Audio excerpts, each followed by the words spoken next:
ইতিমধ্যে সারা বাংলাদেশে উগ্রবাদী সন্ত্রাসী সংগঠন ইসকন নিষিদ্ধের যে দাবি, যে আওয়াজ শুরু হয়েছে, এই আওয়াজ ইসকনকে নিষিদ্ধ না করা পর্যন্ত থামবে না।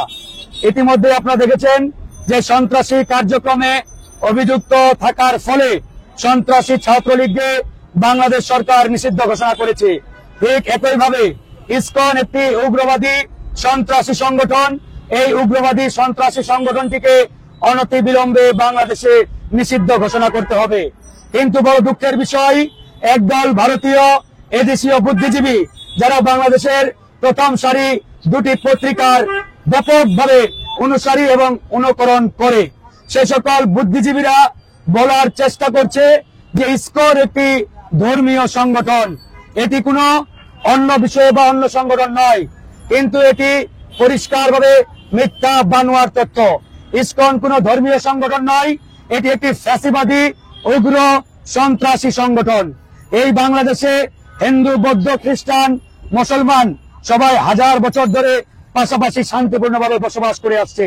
সম্প্রীতির ইতিহাস, হাজার বছরের ইতিহাস। বাংলাদেশে সেই সম্প্রীতির ইতিহাস বছরের পর বছর কিন্তু চলে আসছে।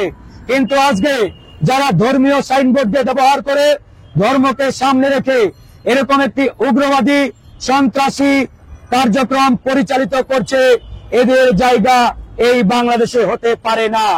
চিন্ময় কৃষ্ণ দাস সে আদতে কোন ধর্মীয় নেতা নয়, সে একটি উগ্র সন্ত্রাসী জঙ্গি এবং তিনি জঙ্গিবাদের সাথে যুক্ত। এই চিন্ময় কৃষ্ণ দাসকে ইতিমধ্যে কথিত যে সকল নিউজ আমরা পাচ্ছি, বাংলাদেশের ইসকন তাকে নাকি বহিষ্কার করেছে। তাহলে আমরা প্রশ্ন রাখতে চাই, বাংলাদেশের ইসকন যদি চিন্ময় কৃষ্ণ দাসকে বহিষ্কার করে, তাহলে এই বাংলাদেশের ইসকনের বাবা বা তাদের মূল যে সংগঠন ভারতীয় ইসকন, সেই ইসকন কেন এই সন্ত্রাসী চিন্ময়ের পক্ষে দাঁড়িয়েছে? এই প্রশ্নটি হিন্দু ভাইদের প্রতি আমরা রাখলাম। তার মানে এখান থেকে পরিষ্কার, ভারত সন্ত্রাসী জঙ্গিবাদের আখড়া এবং জঙ্গিদেরকে লালন পালন করে আসছে, লালন পালন করে। তার বাস্তব প্রমাণ এই চিন্ময়ের পক্ষে ভারত দাঁড়িয়ে সেই প্রমাণ তারা নিজেরাই দিয়েছে। আমরা স্পষ্ট করে বলতে চাই, ইতিমধ্যে চিন্ময়ের বিরুদ্ধে একাধিক অভিযোগ আসছে, যার মধ্যে অন্যতম সে শিশুদেরকে মন্দিরে নানান খারাপ কাজে লিপ্ত করেছে এবং শিশুদেরকে বলাৎকারের সাথেও এই চিন্ময় কৃষ্ণ দাস জড়িত। সেখান থেকে একবারেই পরিষ্কার, চিন্ময় কৃষ্ণ দাস একটি সন্ত্রাসী উগ্রবাদী সংগঠনের সাথে জড়িত এবং সে নিজে উগ্রবাদী। সেই জায়গা থেকে চিন্ময় কৃষ্ণ দাসকে সর্বোচ্চ শাস্তির আওতায় নিয়ে আসার আমরা জোর দাবি জানিয়েছি। আরেকটি কথা আমরা বলতে চাই, এই সরকার ইতিমধ্যে ইসকন এবং ভারতীয় উগ্রবাদী সংগঠনের বিষয়ে অনেকটাই উদারতা এবং নমনীয়তা দেখাচ্ছে। আমরা জাস্ট এই সরকারকে হুঁশিয়ারি দেব যে আপনি যে চেয়ারে বসে আছেন, এই চেয়ারটি হাজারো শহীদের রক্তের বিনিময়ে অর্জিত চেয়ার। এই চেয়ার লাখো আহত সহযোদ্ধার রক্তের বিনিময়ে অর্জিত চেয়ার। সুতরাং আপনি শহীদদের রক্তের উপরে দাঁড়িয়ে এই চেয়ারে বসে উগ্রবাদী সংগঠন সেই ইসকনের ব্যাপারে উদারতা দেখালে, নমনীয়তা দেখালে, এদেশের ছাত্র জনতা, আমরা রাজনৈতিক দলগুলো আপনার বিরুদ্ধে আন্দোলনে কঠোরভাবে নামতে বাধ্য হব। আমরা এখন প্রেস ক্লাবে বক্তব্য দিচ্ছি, আমরা বাইতুল মোকাররমে দিচ্ছি। ভাববেন না আমরা বাইতুল মোকাররমে সীমাবদ্ধ থাকবো। আমাদের এই আন্দোলন এদেশের ছাত্র জনতাকে নিয়ে আমরা অনতিবিলম্বে আপনার বাসভবন ঘেরাওয়ের কর্মসূচি দিতে বাধ্য হব। আরেকটি পয়েন্ট বলে শেষ করব, ইতিমধ্যে এই সরকারের চতুর্দিকে প্রায় 95 ভাগ চেয়ারে রয়ের এজেন্ট এবং হাসিনার রেখে যাওয়া সন্তানেরা বসা। ভারতীয় এই দালালদের বসা রেখে বিপ্লবী বাংলাদেশ বিনির্মাণের কথা বলবেন, এটি কোনোভাবেই সম্ভব নয়। আমরা এই সরকারকে বলেছি, অনতিবিলম্বে আপনাদের চতুর্দিকে যে সকল রয়ের দালাল ভারতীয় এজেন্ট রয়েছে, এই ভারতীয় দালাল রয়ের এজেন্টদের বহিষ্কার করুন। এ সকল চেয়ারে, এ সকল পদে বাংলাদেশের দেশপ্রেমিকদের আমলাদের জায়গা দেন। আমাদের পদায়ন করেন, অন্যথায় আপনি নিজেও বিপদে পড়বেন, এই বাংলাদেশকেও বিপদে ফেলবেন। আমরা এই বাংলাদেশকে আর বিপদে ফেলতে চাই না। তাই আপনাকে এখনো সময় আছে, আমরা শুধরানোর সুযোগ দিচ্ছি। আপনি যদি শুধরানোর সুযোগকে কাজে না লাগান, তাহলে আমরা চূড়ান্ত আন্দোলনে নামতে বাধ্য হব। ধন্যবাদ। গতকালকে সাংবাদিক ইলিয়াস হুসাইন যে ভিডিওটি ছেড়েছেন, এই ভিডিও নিয়ে অনেক আলোচনা সমালোচনা থাকতে পারে, তবে আমরা মোটাদাগে ধরেও যদি নেই তিনি কিছু অসত্য তথ্য দিয়েছেন, তার মানে তিনি কিছু সত্য তথ্য দিয়েছেন। তাহলে তিনি যে সকল সত্য তথ্য গতকালকে দিয়েছেন, এই সত্য তথ্যের আলোকে এই সরকারের অবস্থান কি সেটি পরিষ্কার করতে হবে।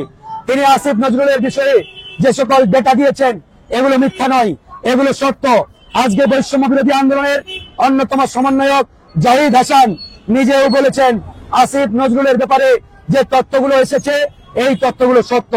তার মানে পরিষ্কার, আসিফ নজরুল সাহেব একটি ভারতীয় রয়ের এজেন্ট, তার নৈতিক কোনো অধিকার নেই সেই চেয়ারে বসে থাকার। আমরা তার পদত্যাগ দাবি করছি অনতিবিলম্বে। ধন্যবাদ।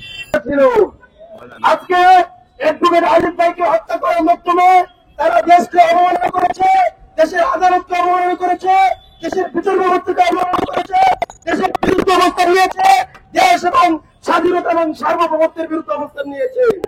অতএব আমরা বলতে চাই, সারা দেশের মানুষ ঐক্যবদ্ধভাবে এই ইসকনের বিরুদ্ধে, ভারতের বিরুদ্ধে, দালালির বিরুদ্ধে, হিন্দুত্ববাদের বিরুদ্ধে যদি আমরা ঐক্যবদ্ধভাবে মাঠে নামতে না পারি, তবে আমাদের দেশের এই স্বাধীনতা এবং সার্বভৌমত্বের ক্ষুণ্ণ হতে পারে। আজকে গণ অধিকার পরিষদ যে আন্দোলনে আমাদেরকে দেখেছে, এই আন্দোলন এদেশের জনগণের আন্দোলন, এদেশের জনগণের আন্দোলন, এদেশের অধিকার আদায়ের আন্দোলন। সুতরাং ইসকন নিষিদ্ধ করা এটা কোনো মুসলিম গোষ্ঠীর আন্দোলন নয়, এটা ইসকন নিষিদ্ধ করা এদেশের 18 কোটি মানুষের আন্দোলন। আমি সরকারকে বলবো, ইসকনকে নিষিদ্ধ করতে হবে অনতিবিলম্বে। আলিফ হত্যার বিরুদ্ধে, আলিফ হত্যার বিচারকে দ্রুত সম্ভব কার্যকর করতে হবে। ধন্যবাদ। এ পর্যায়ে সভাপতি বক্তব্য রাখবেন কর্নেল অবসরপ্রাপ্ত মিয়া মসিউজ্জামান আহ্বায়ক, গণ অধিকার পরিষদ। বিসমিল্লাহির রহমানির রহিম। আপনাদের সকলকে ধন্যবাদ আমাদের এই আজকের প্রচেষ্টায় অংশগ্রহণ এবং এটাকে সফল করার জন্য। আমরা 3টা দাবি সংক্ষিপ্ত আকারে এখানে আবার বলছি। 1 নম্বর হল চিটাগাংয়ের অ্যাডভোকেট সাইফুল ইসলামের হত্যা বিচার করতে হবে দ্রুততার সাথে।